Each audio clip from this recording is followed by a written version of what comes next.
Cobra Commander 788 here. It's time for another vintage G.I. Joe toy review. And first, thanks to this channel's sponsor, E. Thomas Joseph, the author of the book Winter Eternal. The subject of this week's review is a Dreadnok and a pirate. Arr! I'm a big fan of the Dreadnoks. We don't get to look at the Dreadnoks very much because I've already reviewed most of the Dreadnoks, so I'm happy to be able to look at one this week. And since he's also a pirate, there's only one good way to introduce this review. With a song.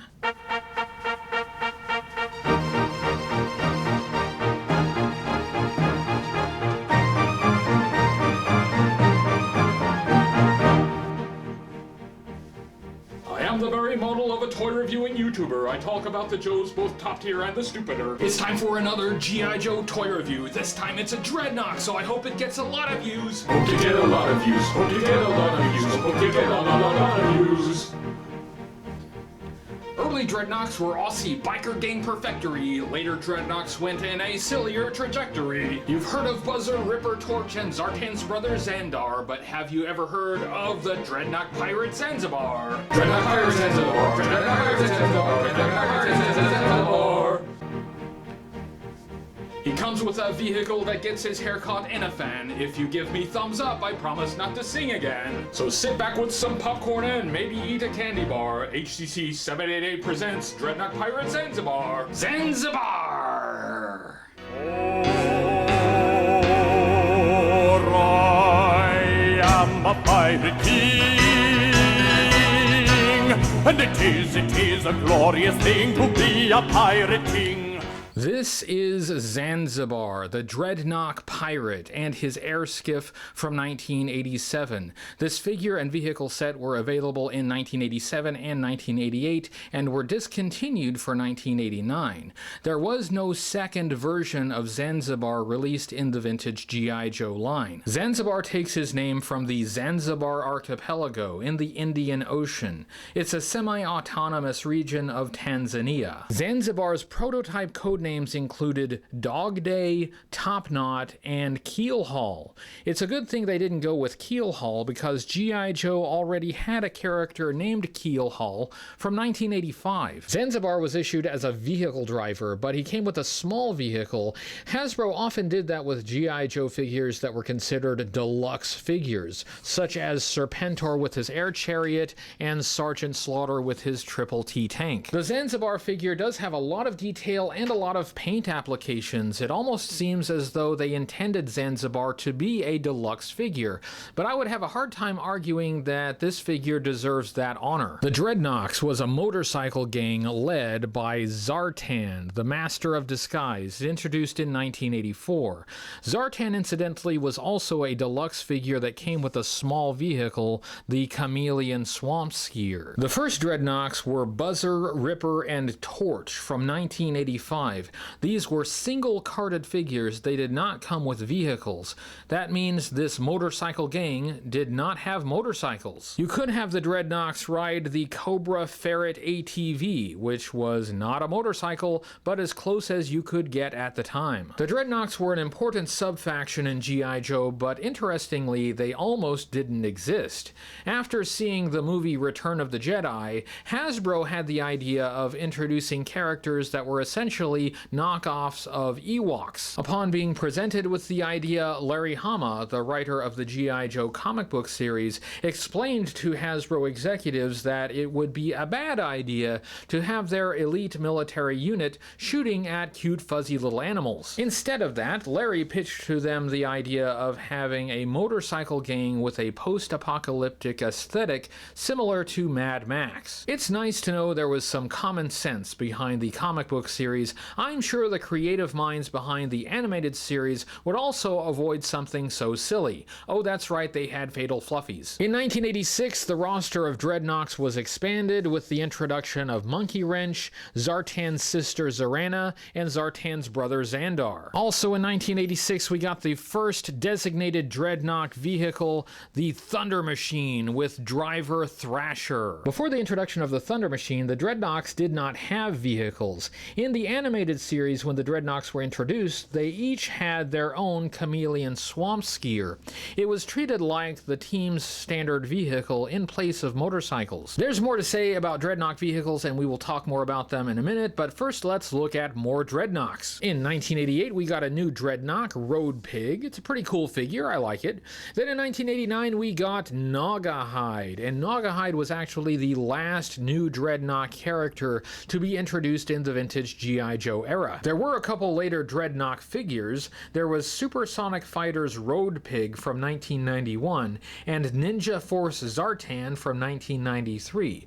Those were new versions of older characters though, not new Dreadnok characters. Let's talk briefly about those Dreadnok vehicles. In 1984, they had the aforementioned Chameleon Swamp Skier, but when released, that was really just Zartan's vehicle, though Dreadnoks would sometimes use it. Then in 1986, we got a slew of new Dreadnok vehicles, the most famous of which was the Thunder Machine. Also released in 1986 was the Swamp Fire, a boat that converted into a helicopter. There were more Dreadnok vehicles from 1986. There was the Dreadnok Air Assault set, which included a Dreadnok version of the Skyhawk and the Fang helicopter. There was also the Dreadnok Ground Assault set, which had a Dreadnok version of the Stinger and the Ram motorcycle. The Dreadnok Ground Assault version of the Ram motorcycle was the first real Dreadnok motorcycle ever issued. Unfortunately, I don't have it to show you because both the Ground Assault and the Air Assault sets were Sears exclusive sets. They are now very rare and expensive. In 1987, we got Zanzibar and his air skiff, and we also got the Dreadnok Cycle, a tricycle vehicle, which is the closest thing that most kids would be able to get to an actual Dreadnok motorcycle for their motorcycle gang. In 1988, there was the Dreadnok Battle Axe, but I don't really consider that to be a vehicle. Normally, I would look at the vehicle first, but Zanzibar seems to be quite a bit more important than the air skiff, so I'm going to put the air skiff aside for now so we can take a closer look at Zanzibar. Let's start by looking at Zanzibar's accessories, and he came with only one, sort of. There are a couple pieces on the air skiff that can be removed and used as accessories for Zanzibar, but it's an open debate whether those are considered vehicle parts or accessories. For now, I'm going to treat them as vehicle parts and just focus on Zanzibar's personal weapon. Zanzibar came with a pistol. It is fairly large for a G.I. Joe pistol. It's not quite as rare as some other pistol accessories. I guess this one just didn't get lost quite as often. It is black. It has some details on it, but it looks kind of futuristic and sci-fi. It is not based on any real-world weapon as far as I know. That's it for accessories, at least for now. So let's take a look at Zanzibar's articulation. He had the articulation that was standard for G.I. Joe figures by 1987, so he could turn his head from left to right and look up and down. He could swing his arm up at the shoulder and swivel at the shoulder all the way around. He had a hinge at the elbow that allowed him to bend his arm at the elbow about 90 degrees. He had a swivel at the bicep so he could swivel his arm all the way around. The figure was held together with a rubber O-ring that looped around the inside. That allowed him to move at the torso a bit. He could move his legs apart about so far. He could bend his leg at the hip about 90 degrees and bend at the knee about 90 degrees. Now let's take a look at the sculpt, design, and color of Zanzibar, starting with his head, and oh my goodness, this head. You will notice right off the top, he has realistic hair. This is plastic doll hair in black. Kind of makes a little curl. It comes straight out of the top of his head. This isn't the only time a G.I. Joe action figure had rooted hair like this, but it was the first time. This gimmick showed up again in 1992 with Ninja Force Dojo, and also in 1993 with Ninja Force Scarlet. Before then, the look of long hair was accomplished with a separate plastic piece that was glued onto the head, as with Zanzibar's fellow Dreadnok, Buzzer. There is more going on with this head. He has a black hair, he has a black eye patch, he has a black handlebar mustache, and he has an earring in each ear. It's kind of stereotypical to have a pirate with an eye patch. There's a myth that pirates used eye patches to preserve night vision in one eye. This myth was tested on the TV show Mythbusters and was deemed to be plausible, but there's no historical evidence evidence for this. All of the historical evidence points to pirates using eye patches to cover up empty eye sockets. Moving on to the chest, there's a lot going on with this chest. He has purple and silver shoulder pads that continue around to the back. He has a couple black grenades, and he has a silver chain necklace with what looks like a cobra head. That silver chain is connected to silver skulls on his shoulders. That's really something. He is wearing a brown ripped up midriff shirt, and he also has a black and silver knife in a black and silver scabbard. Yeah, this figure is weird, but this chest is pretty remarkable. There's a lot of detail, and not one single detail unpainted. Everything that looks like it should be painted is painted. On his arms, he has jagged-edged brown sleeves. He has muscled arms. He has bronze ornate bracelets, one on each wrist, and he has dark brown gloves. On his waist piece, he has a dark brown belt with a pouch on each hip. He has a silver belt buckle with what looks to me to be another cobra head, but I'm not sure. He has a silver and brown crotch cover. Again, lots of detail. On his legs, he has green trousers with tattered ends on the pant legs. On his right thigh, he has a brown pistol in a brown holster and a brown strap that goes around that thigh. On his left thigh, he has a purple cloth tied around it. We finish with a look at his boots, and he is wearing piratey looking boots with the flaps folded over the top. And on the back, he has spurs. I'm not sure why a pirate would need spurs, but even those spurs are painted in. Looking at this figure from top to bottom, there is a lot of detail on this figure and a lot of paint applications. This could not have been a cheap figure to produce. This had to be expensive. There are 2 shades of brown on this figure. The temptation would be to just use one shade of brown, but they went the extra mile and used another paint application to add some more color details to it. You have multiple metallic shiny colors. You have silver and bronze. There's not one single detail on this figure that is left unpainted. This does look like it was intended to be a deluxe figure. They put extra effort into this, but why? This figure wasn't marketed especially heavily. There was no indication they were introducing an important character. Why did Zanzibar get all this attention? Okay, let's look at Zanzibar's file card, and then we will move on and look at the airskiff. His file card was printed on the back of the box for the airskiff, so there's nothing really on the other side. It has his faction as the enemy. He's not technically a Cobra agent, although the Dreadnoks did often work with Cobra. Has a portrait of Zanzibar here. His codename is Zanzibar, and he is the Dreadnok pirate. Since he is the Dreadnok pirate, you can say his name as Zanzibar. His final name is Morgan Teach, and this is a reference to 2 famous people. The first being Sir Henry Morgan, a Welsh privateer. The other one being Edward Teach, an English pirate, also known as Blackbeard. His birthplace is Cayman Islands. The Cayman Islands is a 3-island group in the Western Caribbean Sea. So Zanzibar is literally a pirate of the Caribbean. This top paragraph says, Zanzibar was raised on a garbage scow and spent most of his formative years lurking on crowded piers with his hands in other people's pockets. That could be taken 2 ways. He tried his hand at river piracy, stock fraud, whatever, and smuggling, but found all of it too much like real work and not nasty enough for his tastes. His lucky break came when he delivered a load of bootleg gasoline to Zartan's filling station and was immediately taken on as a Dreadnok. This mention of Zartan's filling station is a reference to something from the comic book series where Zartan did have a secret base. It was more of a safe house, really, disguised as a gasoline station. This bottom paragraph has a quote. It says, "This guy is so nasty that the other Dreadnoks hate his guts. He sneaks around at night and goes through their pockets for change. He can't keep his hands out of other people's pockets. He takes 1 bite out of each chocolate-covered donut and throws them back in the box. He brushes his teeth with grape soda and never changes his socks. That is disgusting." In the comic book series, the Dreadnoks really enjoy chocolate-covered donuts and grape soda, which I take to be a euphemism for drugs and alcohol. But of course, you wouldn't put drugs and alcohol in a children's comic, so it was changed to chocolate-covered donuts and grape soda, and that was often taken quite literally. Does anybody remember that pirates versus ninjas thing? Is it still a thing? Why was it a thing?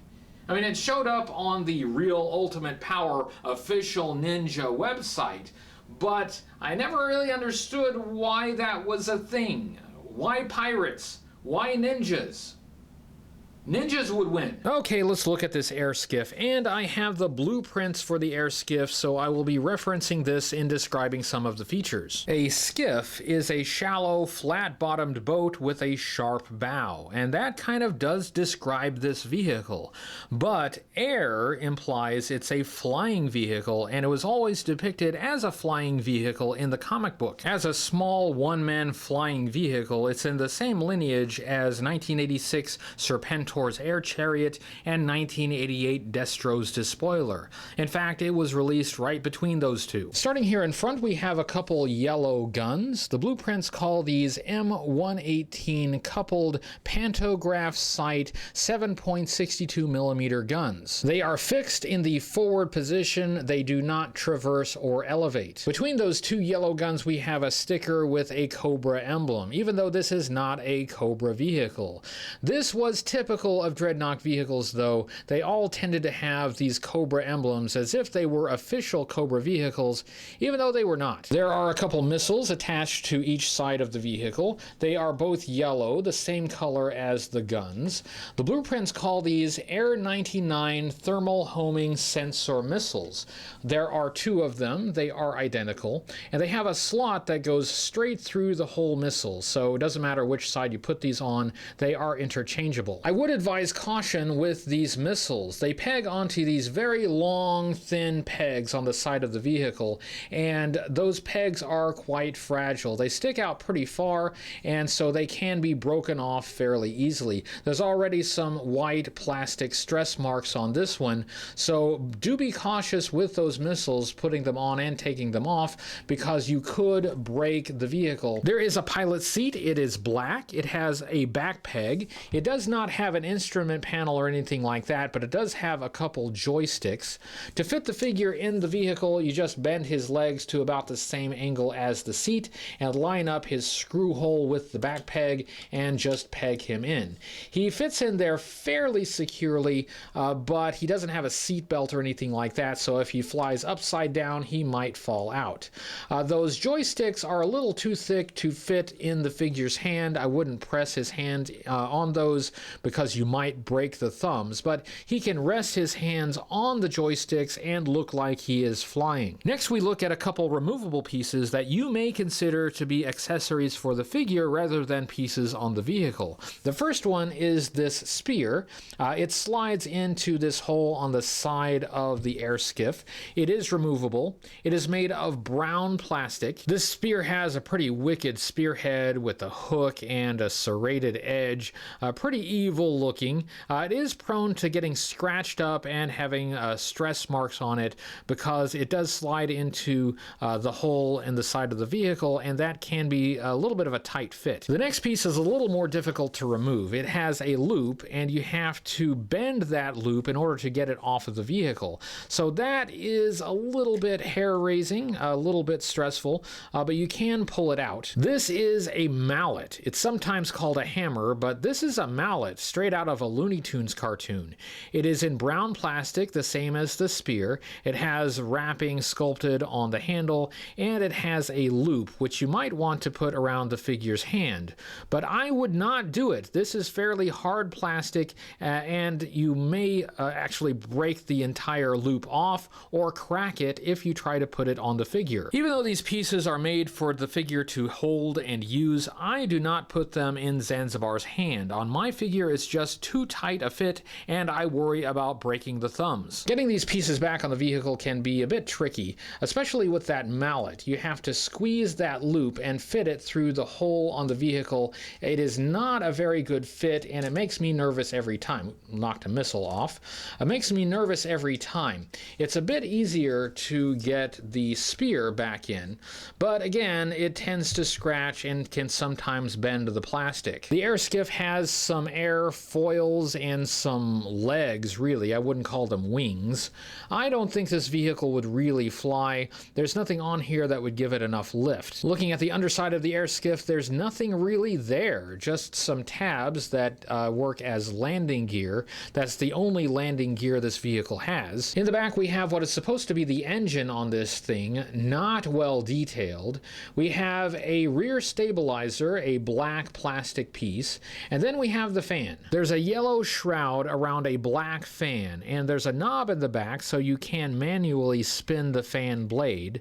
That shroud is open in the back and the front, which poses a major problem for Zanzibar. This dude has a long ponytail directly in front of the open fan for his vehicle. This has to be the worst design flaw since Serpentor's air chariot. The air skiff is going to give Zanzibar a permanent haircut. The air skiff is just kind of weird. It's a very simple vehicle. You could imagine it as a swamp skier slash airboat, like a cross between the chameleon swamp skier and the water moccasin, but it doesn't float, and it was promoted as an air vehicle. There's no way this thing would fly, and it doesn't keep with Zanzibar's pirate theme. He should have a boat. You could pair Zanzibar with the 1986 Swamp Fire, which has a boat mode, and it even has a pirate sword on the side, and that's more in keeping with Zanzibar's pirate theme. Or you could just not have a pirate-themed Dreadnok because it's kind of silly. Looking at how Zanzibar was used in G.I. Joe media,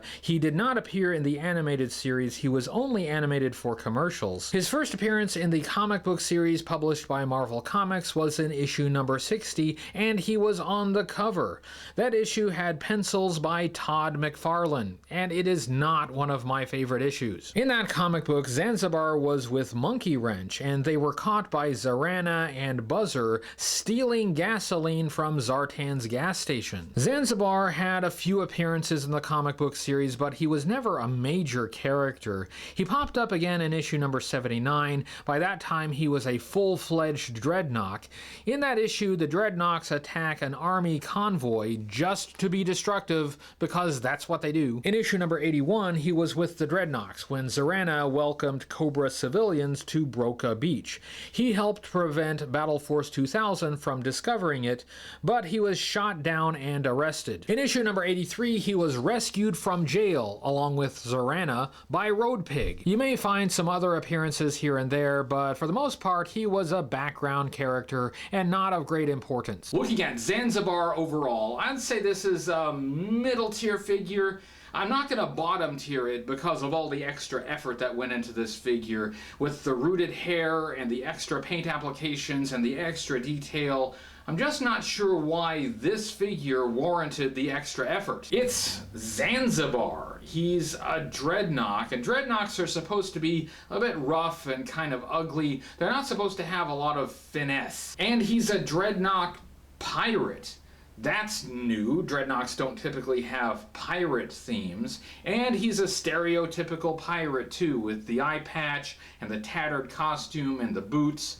It could be a Halloween costume. He has a pistol accessory that is just kind of ordinary. I mean, it's fine, but they didn't do anything special with it. If they had based it on a real-world weapon, that might have made it a little more interesting. Or, if you really want to stick with the pirate theme, give him a flintlock pistol or a percussion pistol like the one that came with Shipwreck. Or even a piratey sword! There are a couple accessories on the air skiff that are a little more piratey. The spear has a hook on it, and you could imagine it's something that's used to hook onto ships. Oh, and by the way, Bugs Bunny is looking for his mallet back. The air skiff, in my opinion, bottom tier vehicle. I just don't get this thing. It doesn't keep with the pirate theme. It's an air vehicle that could never possibly fly. It doesn't float, so you can't use it as a water vehicle. The tabs for the missiles are way too fragile, way too easy to break off. And that fan behind his ponytail, major design flaw. His file card is okay. It has a few historical references. Zanzibar has a few comic book appearances, nothing really major. He has no animated series appearances. He was never a major character. And yet, looking at how the figure was designed and marketed with the extra effort on the figure and packaging him with the air skiff, it really seems like they were trying to make this a deluxe figure, and for the life of me, I do not know why. That was my review of Zanzibar and his air skiff. I hope you enjoyed it. If you do, please give it a thumbs up, and if you give me a thumbs up on this video, I promise to never sing again in any future video. My music career ends here. You're welcome. I'm bringing you vintage G.I. Joe toy reviews every week. If you like G.I. Joe, please consider subscribing to the channel and share this video. That's what helps this channel grow. I'd like to thank all my subscribers and all the viewers that have stuck with me through the years, and a special thanks to my patrons whose support helps make this show possible. You can support the channel on Patreon and Ko-fi if you'd like, and you can find me on social media, on Facebook and Twitter, and I have a website, HCC788.com. I'll be back next week with a special review that was chosen by patrons in the most epic Patrons' Choice poll of the entire year. Until then, remember, only G.I. Joe is G.I. Joe, and let's finish with a piratey song. I am a pirate king,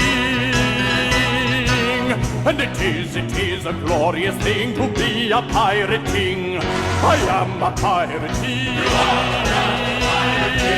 and it is a glorious thing to be a pirate king. It is